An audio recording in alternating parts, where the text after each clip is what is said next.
It's only been a day since a private investigator leveled accusations of political corruption and accusations of mishandling of a cold case triple murder by the Riverside County Sheriff's Department and the District Attorney's Office. Both departments responded to the accusations, but tonight in an exclusive interview, the investigator sits down with me and makes more very serious allegations of mistakes made by those investigators and says the DA's office is misleading the public.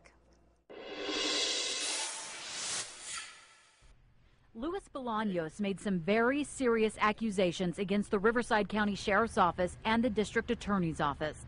Our investigation has revealed 7 direct links between the persons of interest, and these are major persons of interest, and the Friedli family and law enforcement. Bolaños is talking about the 7-year-old Pinyon Pines triple murder case where 18-year-old Becky Friedli, her mother, and mother's boyfriend were murdered and set on fire. He believes the case is cold, and the people he believes are responsible are still free because of those conflicts of interest and because investigators botched the case from the beginning. Now another accusation of improper investigating in the case. They interviewed one of these persons of interest at one point.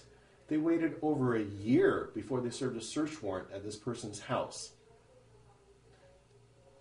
They served the search warrant, and we know for a fact at that search warrant scene they recovered something to tie that person directly to the scene. A partial piece of evidence. If they would have served it within a couple of days, who knows what they would have found, but they didn't. So I look forward to hearing how they're going to explain how they decided to wait a year before they served a search warrant at this location. We received a statement from the District Attorney's Office in response to Bolaños' public accusations, but he is crying foul. This case has been submitted to us for only a relatively short amount of time. Well, I call BS on that. Absolutely not true. 14 months ago, Becky's sisters, Tanya and Drew, myself, and a fellow investigator, Greg Miller, we went to the DA's office and we spoke specifically to the ADA that was in charge of potentially prosecuting these individuals. He had a room under lock and key that he pointed out to us that he said contained boxes and boxes of stuff that had been submitted to him on this case from the Sheriff's Department. When we went in his office, he pointed to some books, some binders that he had on a shelf next to him that had been in there for quite a while. To us, it appeared they had a case for quite some time at that point. So to say, give the illusion that they just got it to cover themselves isn't true. And I ask you, the public, when you read that, when you hear that, what do you think?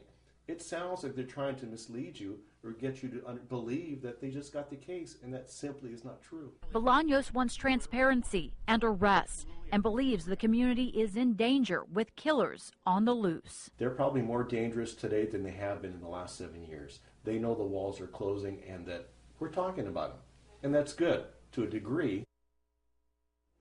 Yesterday, the District Attorney's Office told us they believe the case needs more follow-up investigation and that they are currently working on that. Be sure to stay with KMIR News in the coming weeks. We're going to be continuing to follow this case as we are told more information will soon be made public.